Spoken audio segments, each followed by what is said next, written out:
L'étudiant en question, il avait dit, Trem, que tu étais un peu une râpe. J'ai tendance à dire il y a des gens qui coachent les enjeux, des gens qui coachent les humains. Et moi, ce qui m'intéresse, c'est de coacher la manière dont les gens réfléchissent. Que c'était nécessaire, mais que c'était parfois douloureux. Il y a quelque chose de différent dans le fait de coacher un coach en développement. Ça touche à une forme de responsabilité. Je pense que c'est illusoire de considérer qu'on va devenir un coach qui performe de manière fluide. Ce que j'ai finalement découvert, l'aspect entrepreneurial. Enfin, moi, j'ai fait 2 formations. Il y a 0 de comment tu développes ton activité. La première promo, je leur avais dit en démarrant le module entrepreneurial, être coach, c'est avoir 2 jobs.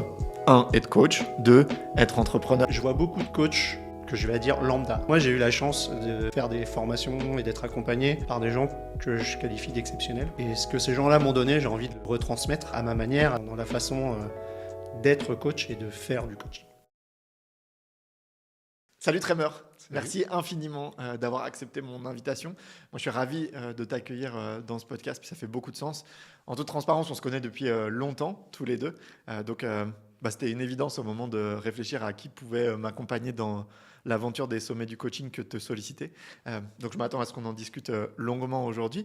Mais avant cela, les gens qui nous écoutent, ils n'ont peut-être pas la chance de te connaître autant que moi. Et donc, moi, j'aime bien commencer ainsi. J'aurais 3 questions à te poser. La première, c'est qui es-tu? Qu'est-ce qui a le pouvoir de te mettre en joie? Et qu'est-ce qui est essentiel dans ta vie? Voilà, des petites questions en plus sympas pour démarrer. C'est cadeau. Ouais. Qui je suis? J'ai combien de temps pour répondre à ça? Parce que je n'ai pas encore trouvé. Je suis Tremor. Je suis papa de 3 grands enfants maintenant, presque adultes, et je me dirige vers accompagner mes parents.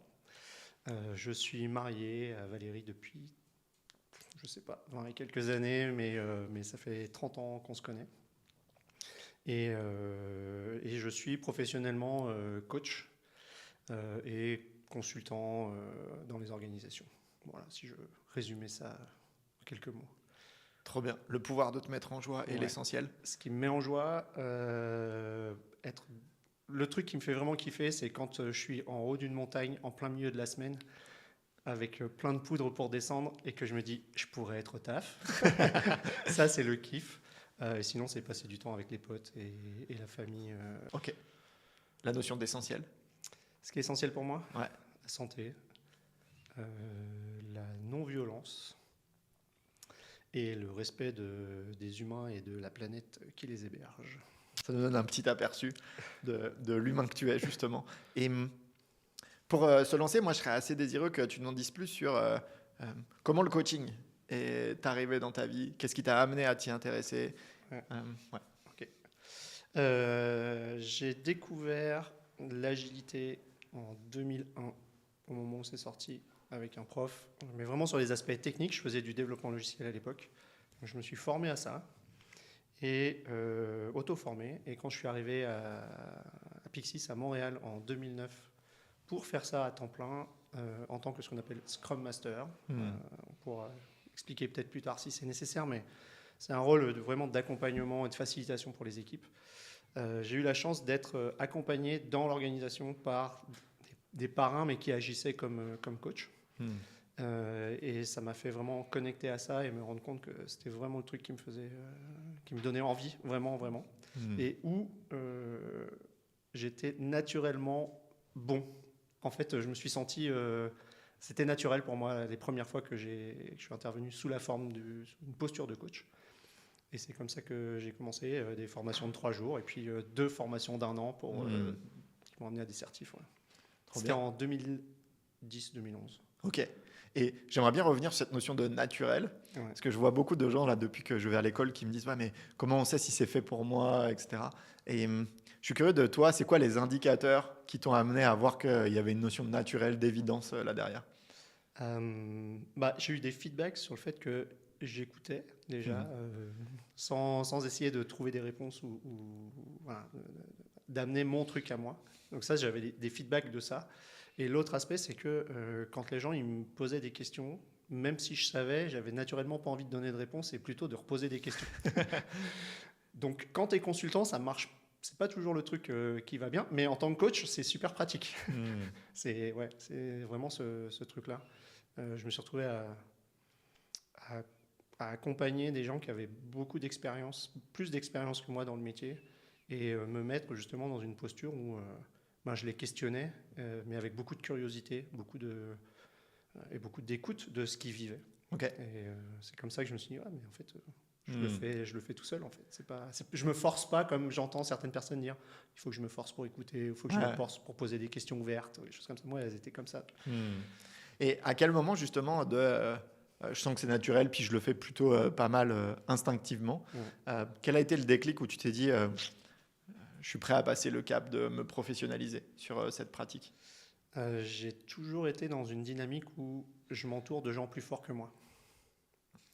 J'avais toujours, quand je faisais du développement logiciel, je me mettais avec des kings et j'essayais d'apprendre. Donc j'avais toujours l'impression d'être mauvais, mais en même temps, quand je me comparais à ce que j'appelais la moyenne des ours, finalement, j'étais pas trop mal, quoi. Mais j'ai toujours eu cette curiosité, cette envie d'apprendre, et j'avais envie de faire cette bascule, et c'est devenu assez naturel de me dire, je vais me former pour ça, en fait. Donc c'est comme ça que je suis arrivé à la première certif sur 1 an. Ouais, ça résonne beaucoup. Puis là, je me permets une petite digression, parce qu'effectivement, on a une histoire un peu singulière, c'est qu'on a été collègues pendant 10 ans. Et ça me touche d'autant plus, c'est que moi, je me rappelle que le moment où je crois que un de mes déclics j'aurais envie de faire du coaching professionnellement, c'est après avoir été coaché par toi. Je me rappelle quand je suis arrivé en Suisse chez Pixis, je pense que j'avais pas mal de choses à travailler personnellement. Et puis, tu avais eu la gentillesse à ce moment-ci de me proposer de m'accompagner pendant un programme, pendant ces 10 rencontres. Et je me rappelle que ça a été un des déclencheurs. Je me revois dire à Carole, franchement, ce qui fait Tremor, c'est quand même assez cool. Et c'est ouf l'impact. Et je me rappelle moi, ce qui m'avait marqué, c'est le ratio impact dans la durée. Tu vois, en si peu de temps, avoir autant d'impact chez quelqu'un. Et je me rappelle que pour moi, c'était ça. Donc, ouais, je peux que inviter aussi les gens qui s'intéressent au coaching et qui se posent cette question d'une part, se confronter à des gens qui, selon eux, le font mieux, et d'autre part, de vivre l'expérience. Je trouve que c'est vraiment un chemin intéressant pour voir si ça nous parle, en fait. Pour le coup, moi, j'avais jamais été coaché sous la forme d'un programme avant, mais j'avais des accompagnements sous cette forme-là, sous cette posture-là. Deal. Et les années ont passé.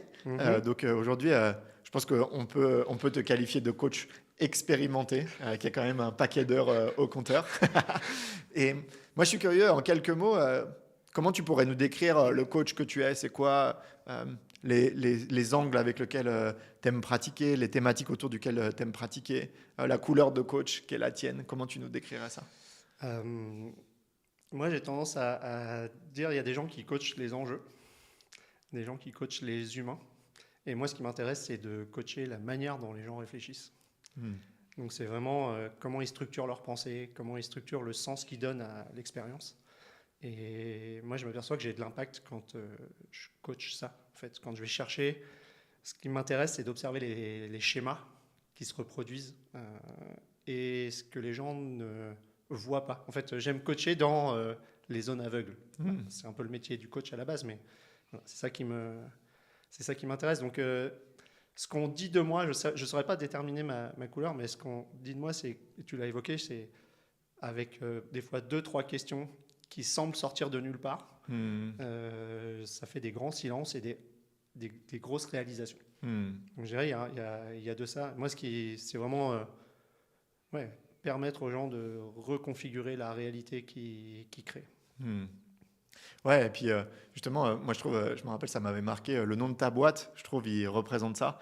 Donc, elle s'appelle Se regarder voir. Et pour moi, ça décrit beaucoup de qui tu es aussi, l'intention de nommer cette boîte. Il y a vraiment comment on est capable de prendre conscience de la réalité concrète et puis de s'observer dans ce fonctionnement-là. Ce qui amène, selon moi, un coaching que je qualifierais de clairement pas superficiel, d'exigeant, profond, et qui amène une capacité de remise en cause significative. Mais je suis curieux moi, c'est ce que j'observe. Je suis curieux de toi, comment tu le vois? C'est ce qui ressort des coachings que j'ai. J'ai fait l'exercice récemment là, de recontacter différents clients pour voir après quelques années l'expérience. Et c'est ça. La distinction, c'est la profondeur de ce qui se joue pour eux et d'aller la plupart du temps là où ils ne sont jamais allés. En fait. Ouais, et merci d'avoir incarné ça, parce que moi, je me rappelle qu'au tout début, quand je cherchais une école auprès de laquelle me certifier, je me suis rappelé de l'expérience que j'avais vécue avec toi et aujourd'hui, c'est devenu une conviction, mais à l'époque, j'en étais peut-être moins conscient. C'est que mon regard, c'est que la plupart des coachs coachent les enjeux. C'est-à-dire qu'on vient avec un sujet de gestion du stress, ben on va gérer ta capacité à être moins stressé. Et je trouve que, enfin, il me semble que là-dessus, on a des points communs. C'est que nous, on a une appétence plus grande à comprendre ben, qu'est-ce qui fait que pour cette personne-là, le stress est un enjeu. Et donc, être capable de comprendre l'enjeu sous l'enjeu pour identifier ben, qu'est-ce qu'on a besoin de transformer, de changer, de développer, d'explorer chez la personne pour que cet enjeu n'en soit plus un. Et puis, je serais curieux de ton regard sur cette distinction entre enjeu et personne. Bah, moi, je le relie à la manière dont on fait du sens de notre expérience. J'ai une approche qu'on appelle intégrale, constructiviste développementale, si on utilise des termes un peu techniques, mais c'est vraiment l'idée que je construis ma réalité en fonction de plein de déterminants qui viennent de mon passé, qui viennent de ma culture, mon histoire, et ainsi de suite. Et l'idée, c'est quand je prends conscience de ces déterminants-là, bah, la notion de stress, je peux la redéfinir. Et quand je commence à la regarder de manière différente, à vivre l'expérience de manière différente, à accepter aussi, je travaille beaucoup avec les sensations physiques, les émotions, pas seulement ce que je pense en fait, pas seulement le cognitif. Et quand on reconfigure ces éléments-là, ben, on obtient des résultats très différents de juste coacher pourquoi tu es stressé en fait. Ouais. Je peux me re-raconter l'histoire et réinterpréter mon histoire à partir de nouveaux déterminants, de nouvelles constructions en fait. Et ça fait une grosse. À mon expérience, c'est que ça fait une grosse différence. Ouais, je suis hyper d'accord. Et puis, j'ai l'impression que c'est au cœur de ce qu'on a cherché à transmettre aussi dans l'école. Et ça a été un des aspects sur lesquels les étudiants ont eu le plus de difficultés. Parce que ouais, je pense c'est plus simple de coacher des enjeux, en fait. Ok, ben, ton agenda, il est full. Ouais. Va mettre des stratégies de, tiens, bloque des créneaux, etc. C'est plus simple de coacher ça. Et j'ai l'impression que nous, notre conviction, c'est que c'est plus simple et ça a moins d'impact. Donc, qu'est-ce qui fait que, par contre, pour cette personne, c'est difficile d'avoir un agenda qui est soutenable pour elle? Peut-être qu'elle a une capacité difficile à gérer le conflit, à oser dire non, à poser des limites saines, etc. Et évidemment, c'est plus dur de coacher ça, la capacité à poser des limites saines et à dire non. Mais notre croyance, c'est que si on arrive à changer ça chez la personne, ça va à la fois l'aider dans l'enjeu pour lequel elle est venue nous voir initialement, et ça peut rayonner bien au-delà dans d'autres domaines de sa vie. Et pour moi, c'est là ce qui fait que le coaching, c'est juste magique, en fait, et qui devient incroyablement puissant. Donc, ouais, c'est plus dur et plus puissant, je crois. Ouais, et puis sans rentrer dans la psychologie, parce que c'est pas le cadre du coaching, mais de reconsidérer ce qui s'est passé, les images que je peux avoir de mes parents, de la manière dont ils occupaient leur temps, de leurs croyances, des effets, à quelle importance ils donnaient à quels aspects de leur vie. Juste ça, juste être capable de l'observer et de voir quelle influence ça a sur moi, ma façon aujourd'hui de le faire. Ben, c'est des choses qui font changer le rapport au temps, le rapport au stress, le rapport à tous ces enjeux avec lesquels on vient qui ont leur importance, mais qui sont un premier niveau en fait des choses. Et après, en montant en refaisant un peu le schéma inverse, on comprend qu'est-ce qui configure ça en fait. Merci Trem. Et donc, au moment de créer les sommets du coaching, moi j'avais à cœur d'être entouré de personnes à la fois pour qui j'avais beaucoup d'estime professionnellement et avec qui c'était fluide et j'étais en confiance de travailler. Donc c'est dans ce cadre-là que je t'ai sollicité pour incarner le rôle de Sherpa au sein de l'école avec Julia. Moi, je suis curieux de comment toi tu décrirais ce rôle de Sherpa. Sherpa, il a tendance à porter pour les autres. Je dirais, c'est un peu la limite de la métaphore. C'est que là, en fait, moi, le rôle, c'est de responsabiliser les étudiants, les participants, les apprenants dans leur chemin pour devenir coach, à la fois professionnellement et à la fois dans qui ils sont. Travailler sur la pensée de coach, les émotions de coach, le corps de coach, et travailler tout ça ensemble. Donc il y a tout ce volet accompagnement coaching, parce qu'on les accompagne. Là, cette année, je coach 5 étudiants. L'année dernière, c'était 3. Donc les accompagner dans leur développement personnel, évidemment en lien avec le coaching. Et après, c'est tout ce qui est l'accompagnement sur le mentorat, en fait. Pointer, donner des pistes pour développer certaines capacités. Et moi, la transmission, ça fait partie des trucs on disait les trucs qui m'animent tout à l'heure. Je dirais pas que ça me met autant en joie que d'être au sommet d'une montagne, mais de pouvoir transmettre après avoir beaucoup appris et de continuer à apprendre. Pour moi, ça fait partie des trucs qui font que j'ai accepté le défi. Trop bien. Et justement, j'aimerais revenir sur cette notion d'accompagnement dans son propre développement de chaque étudiant. Moi, je suis curieux de à quel point c'est important pour toi. Enfin, quel lien tu fais entre ma capacité en tant qu'humain à travailler sur moi et à me développer et ma pratique du coaching, en fait. C'est très lié. Enfin, pour moi, c'est très lié tout ça. Il y a un aspect, c'est il y a un côté qui est, je vois beaucoup de coachs que je vais dire lambda. Et moi, j'ai eu la chance de faire des formations et d'être accompagné par des gens que je qualifie d'exceptionnels. Et ce que ces gens-là m'ont donné, j'ai envie de le retransmettre à ma manière, avec ma façon, et de pouvoir, je dirais pas guider sur un chemin, mais être à côté et pouvoir aider à franchir certains caps, aider aussi à voir certains aspects, certains schémas dans la façon d'être coach et de faire du coaching. Ouais, je sais pas ce que tu en penses, moi je vois, puis là j'ai le retour des étudiants de première année qui me permet d'être encore plus confiant là-dessus, mais je vois aussi une double valeur, c'est que je pense s'engager dans un processus pour devenir coach professionnel, mécaniquement, ça va nous obliger à revenir considérer des aspects de qui nous sommes, comment on fonctionne, comment on se voit, comment on voit les autres, comment on voit le monde. Et je trouve ça difficile dès lors que l'on s'engage dans ce processus et que cette partie-là de la formation, elle n'est pas soutenue, accompagnée dans un cadre et que les étudiants sont un peu livrés à eux-mêmes. Donc moi, j'ai l'impression que c'est fondamental d'inclure cette dynamique-là. Pour moi, c'est tout aussi important que d'apprendre le métier de coach, comment on pose des questions, etc. Et l'autre chose aussi, moi, je vois un côté aussi modélisant, c'est-à-dire comment pendant 1 an, je suis au contact privilégié de quelqu'un qui incarne en partie ce que j'aurais envie d'amener ensuite à des clients. Ouais, moi, il y a un truc aussi dans l'aspect incarner, modéliser le comportement que je trouve vraiment puissant aussi. Ouais, et puis en plus, comme on est plusieurs, il y a la chance de voir plusieurs modèles et pas seulement une façon de faire. C'est un peu la limite quand il n'y a qu'une personne qui modélise. Ouais. Puis moi, j'ai vu la force de ça, parce que je disais tout à l'heure, j'ai fait 2 certifications. La première, il n'y avait rien de ça. On se coachait entre nous, mais c'est tout. Et la deuxième, même si ce n'était pas exactement le même genre de programme que ce que tu as mis en place avec l'école, il y avait cet accompagnement, ce mentorat et vraiment coaché par des coachs pros déjà établis et pour certains aussi master au sens enseignant. Ouais, carrément. Et ça faisait Charles, pour nommer que lui, c'est au contact d'une personne comme ça, voilà, ça donne envie. Donc de vouloir retransmettre ça, de pouvoir être aussi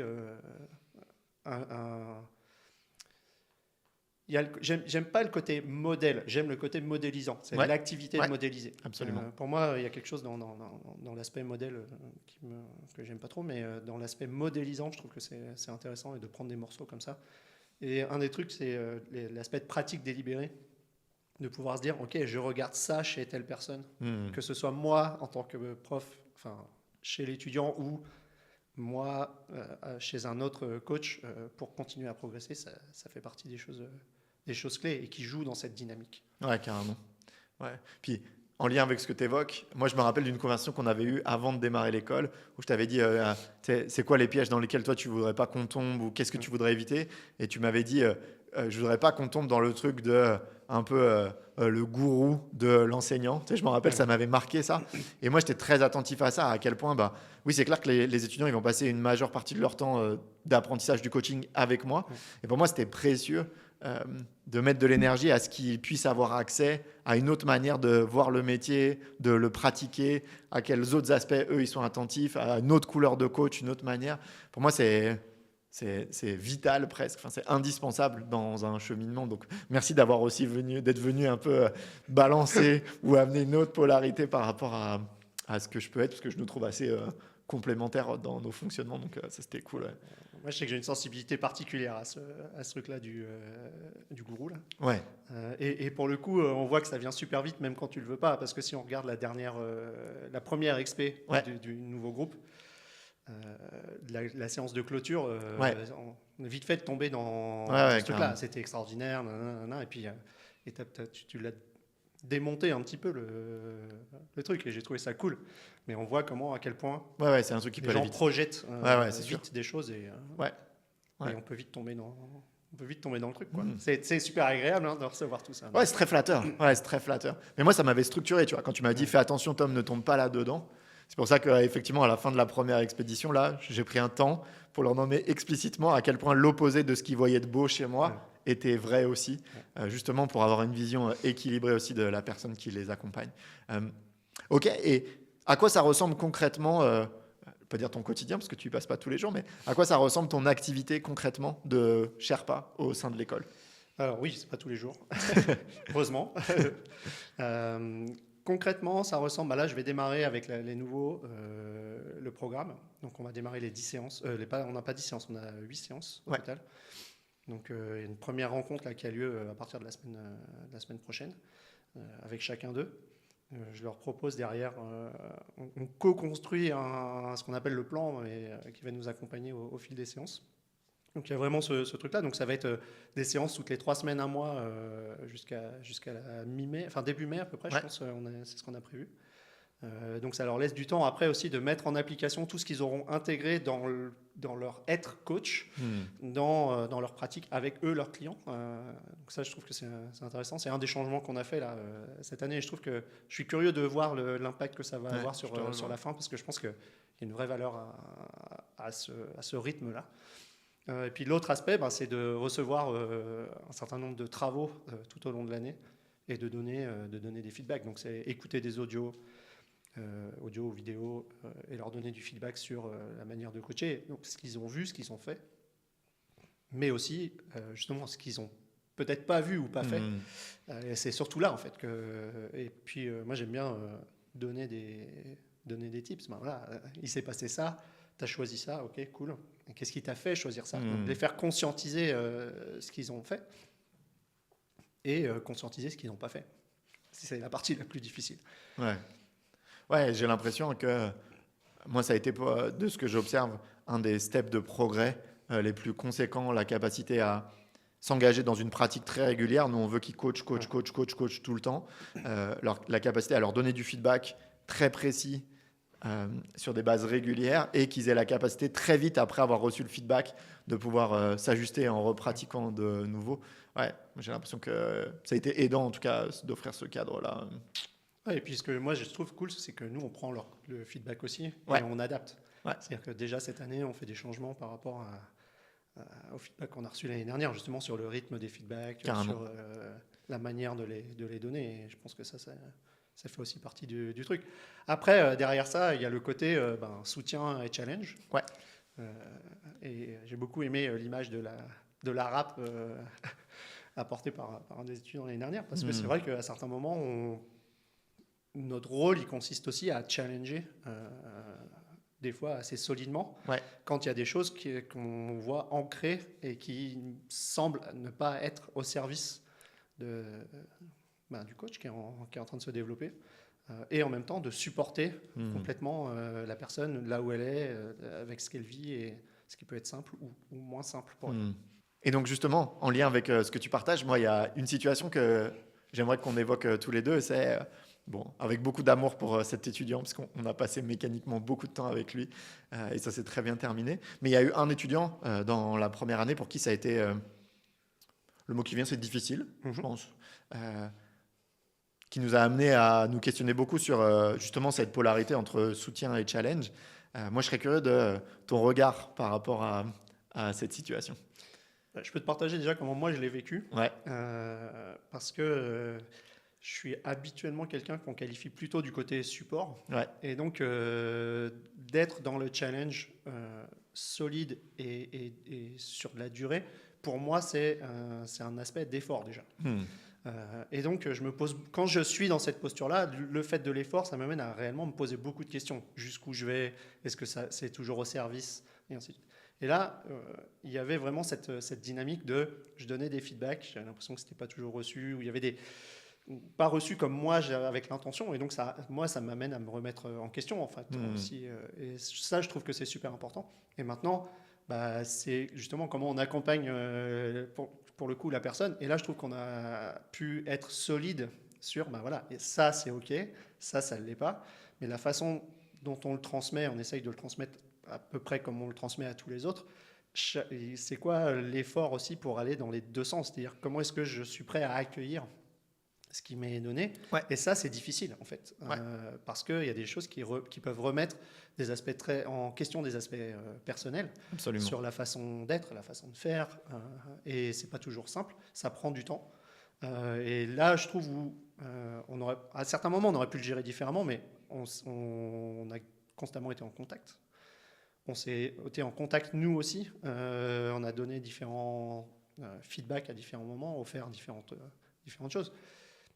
Je ne sais pas après comment aller plus loin pour décrire les choses, mais pour moi, le côté de on va challenger, il faut s'attendre, si tu viens dans l'école, il faut s'attendre à être challengé. C'est ça que je voulais avoir. De façon solide. Et quand ce que les gens font n'est pas bon, parce qu'il y a des critères quand même assez objectifs de...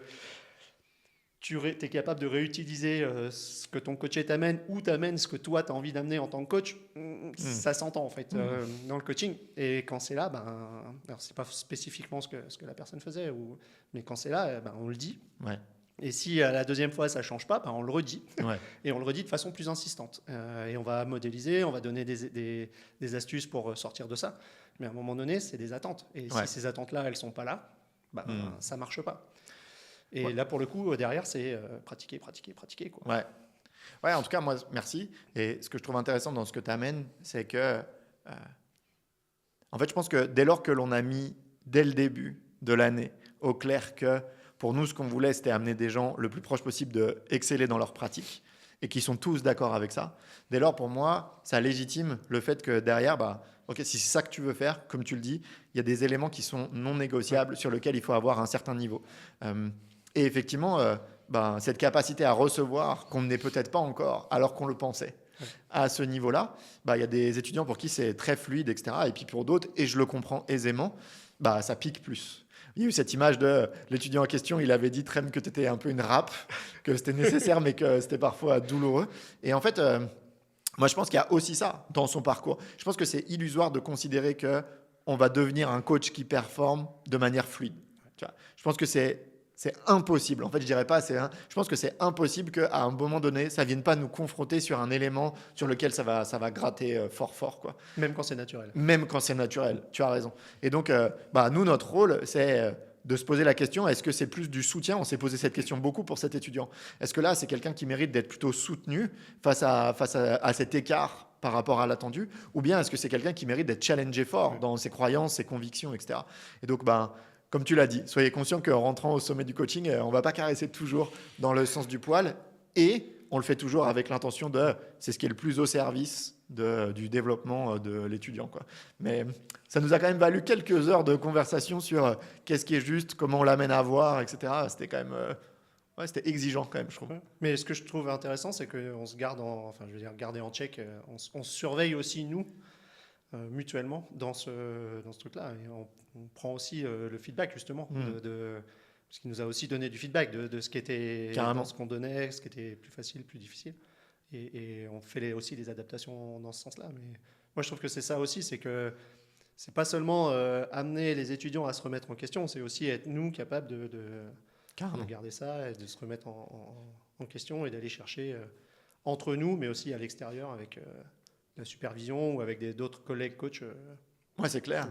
Un regard extérieur sur notre propre pratique. Ouais, et d'ailleurs, cet étudiant qu'on embrasse s'il nous écoute, je pense que c'est l'un de ceux qui nous a fait le plus avancer aussi, tu vois, parce qu'il a mis quand même le doigt sur des éléments sur lesquels je pense l'école pouvait être meilleure, etc. Et donc, ça a été une collaboration. C'était parfois rude comme collaboration, mais in fine. Et en plus, moi, je suis obligé de nommer que la fin de l'histoire est belle. Pour moi, il fait un comeback. Je veux dire, il y a eu un on-off dès lors qu'il a compris ce qu'on cherchait à lui transmettre.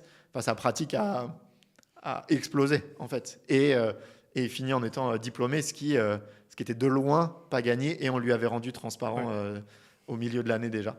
Donc c'est quand même la belle histoire, je trouve, en plus de cette première promo. Moi, je serais curieux de là, on a beaucoup évoqué toi au service des étudiants, et je suis curieux de comment ce rôle-là, il est venu impacter ta pratique de coach, si ça a été le cas. Il impacte dans le sens où, pour moi, c'est différent de coacher un client XY qui vient avec son enjeu dans son contexte et de coacher. Il y a quelque chose de différent dans le fait de coacher un coach en développement. Il y a quelque chose de l'ordre de... comment dire? Ça touche à une forme de responsabilité, pas seulement sur les feedbacks et tout ça et sur l'excellence du coach, mais une forme de responsabilité sur être un réceptacle ou un terreau qui permet à ces coachs-là en devenir là, de pousser, de se développer dans l'année qui vient le plus sainement possible pour une pratique de coach la plus saine possible. Donc il y a cet aspect-là pour moi qui touche à ma pratique et conjointement à d'autres projets et d'autres envies qui se manifestent dans ma vie, ça m'a redonné une forme d'élan pour remettre plus de coaching dans ma pratique. J'ai toujours, dans les 15 dernières années, j'ai tout le temps eu des coachés, des clients, mais j'en ai pas fait ma principale activité professionnelle. Et là, ça a contribué en tout cas à remettre cette emphase-là sur mon activité professionnelle. Donc j'en profite pour dire, j'ai de la disponibilité.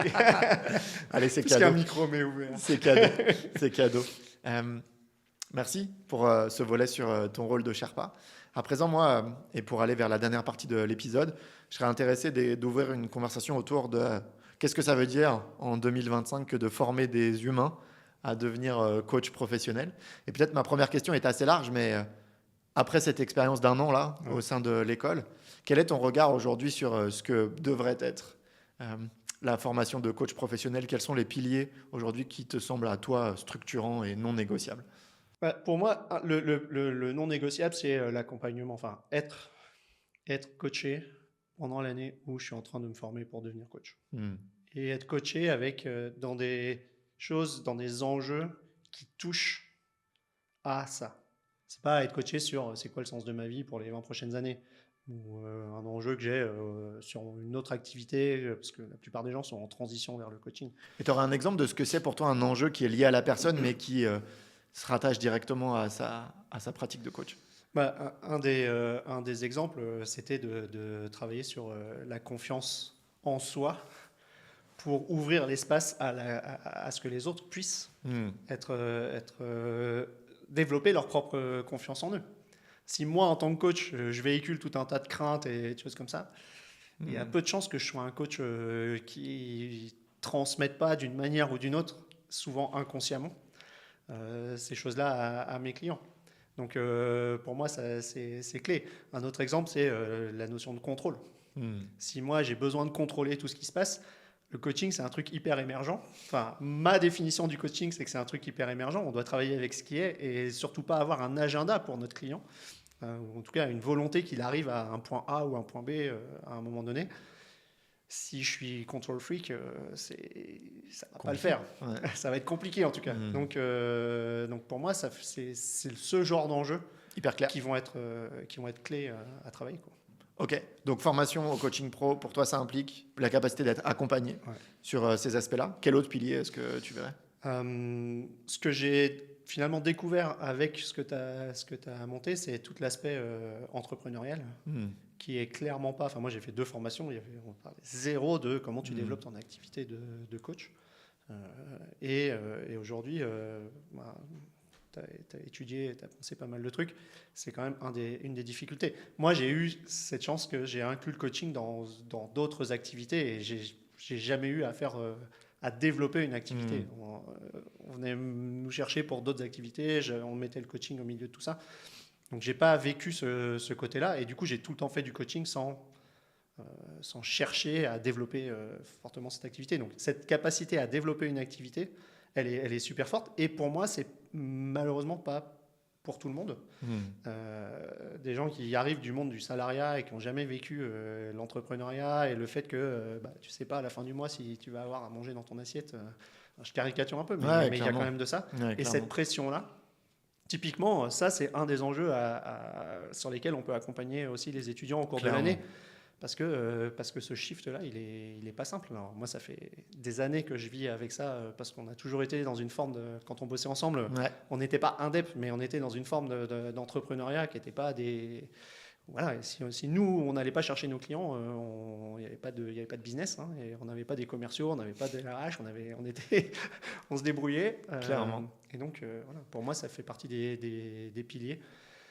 Et derrière, si je regarde notre aspect plus transmission, c'est tout ce qui touche autour de pratiques délibérées sur des aspects clés et fondamentaux.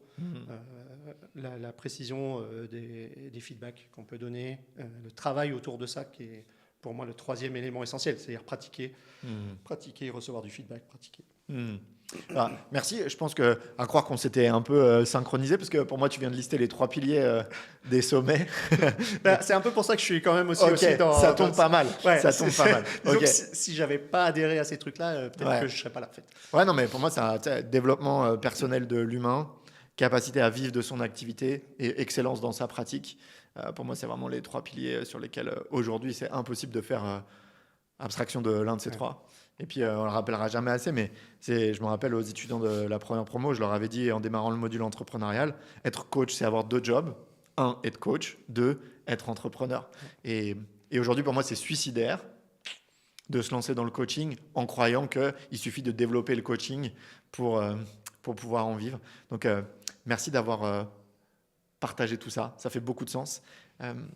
On arrive à la dernière partie de l'épisode. Et là, le deal, c'est 10 questions, des réponses courtes, pas besoin d'expliquer. La moitié sur toi, l'autre moitié sur le coaching. Ok. Les réponses courtes, c'est un vrai challenge. Oui, je sais. C'est pour ça que je te l'ai précisé. Ok. Première question. Si tu pouvais poser une question puissante à qui tu veux, quelle serait cette question et à qui ? Je la poserais à Donald Trump. Qu'est-ce qui fait que tu es qui tu es aujourd'hui ? Ok. Un plaisir coupable que tu assumes totalement. Le chocolat dans la télé le soir et en mode lobotomie. Ok. Un livre, un film ou une œuvre qui t'a marqué dans ton chemin de coach. Intuitive Body, Wendy Palmer, et j'ai eu la chance de passer un repas en tête-à-tête avec elle. Pas mal. Et, c'était vraiment classe. Trop bien. Le pire conseil que l'on t'ait jamais donné. Ça, j'en ai pas. Ok. En tout cas, je ne l'ai pas écouté si c'était le cas. Le moment où tu as vraiment senti, là, ça y est, je suis coach pour de vrai, si tant est que ça existe. Ouais, première certif. Il me manquait des trucs, mais je sentais que j'étais quand même là. Si tu avais une journée totalement libre pour toi, tu la passerais comment ? Je m'en génère tout seul et je la passe à lire que des trucs autour du coaching, des humains et des choses comme ça, ou aller faire du sport, vélo et l'hiver, ski. La phrase que tu aimerais qu'un client dise de toi un jour. Ma vie a changé sur une question. Un rêve ou un projet un peu fou que tu aimerais réaliser. Le rêve du van. Ok. Et en fait, j'ai rêvé que je vivais dans un van. Et là, j'ai vu un truc tout récemment, des gens qui font des open mic dans un van. Et je me suis dit, à quoi ça ressemblerait un coach itinérant qui va au contact des gens qui n'ont pas accès au coaching naturellement. Donc ça, c'est le truc il y a 2 jours là. Mais ça me trotte dans la tête. Trop bien, trop bien. J'ai déjà regardé le prix des vannes. Un souvenir d'enfance qui te fait sourire rien qu'en y repensant. Le jour où j'ai failli foutre ma main dans le nez d'un de mes cousins. C'est une des rares fois où j'ai senti la violence en moi. Et aujourd'hui, ça me fait sourire parce que ça s'est passé à côté. Il n'y a pas eu aucun truc. mais ça me fait sourire d'être au contact de ça. Et enfin, être coach professionnel en un mot, ça veut dire quoi pour toi? Ça veut dire aider des humains à grandir sur le chemin qu'eux-mêmes choisissent. Super. Trem, mille merci. Avant de te laisser filer, moi je serais curieux si tu avais une invitation à partager aux gens qui nous écoutent, quelle serait-elle? Lancez-vous dans écouter vraiment. Et écouter vraiment, ça veut dire, n'essayez pas de dire oui, moi aussi je vis ça. Juste accueillir et ressentir ce que l'autre essaye de transmettre. Pour moi, c'est... Si le monde avait plus de gens capables de faire ça à la terrasse des cafés avec leurs amis, je pense qu'on aurait un monde un peu différent. Merci beaucoup, Trem. L'occasion pour moi, en clôturant, moi, ça avait un sens particulier. Puis je t'avoue, je me suis vu à plusieurs reprises pendant l'épisode me parler au Thomas d'il y a 10 ans. Tu vois, ce Thomas qui avait été coaché par toi il y a 10 ans. Et pour moi, il y a une forme de cycle, tu vois, dans le fait de t'avoir dans ce fauteuil, puis de voir le lien, tu vois, qui est toujours présent tous les deux, malgré ces années, puis malgré le fait qu'on soit plus collègues officiellement aujourd'hui. Moi, je suis hyper touché de t'avoir. Donc, merci encore du rôle que tu as eu dans ces 10 dernières années, que tu continues d'avoir. La semaine dernière, j'ai eu un sujet difficile, puis c'est toi que j'ai appelé. Donc, merci pour ce rôle. Puis je suis hyper heureux et confiant de t'avoir avec moi dans l'école. Donc, merci encore pour ce rôle et toute la valeur que tu m'amènes. Et merci pour ta participation à cet épisode. C'était un plaisir. Merci à toi. À très vite, Trem. Bye À bye. bientôt. Ciao.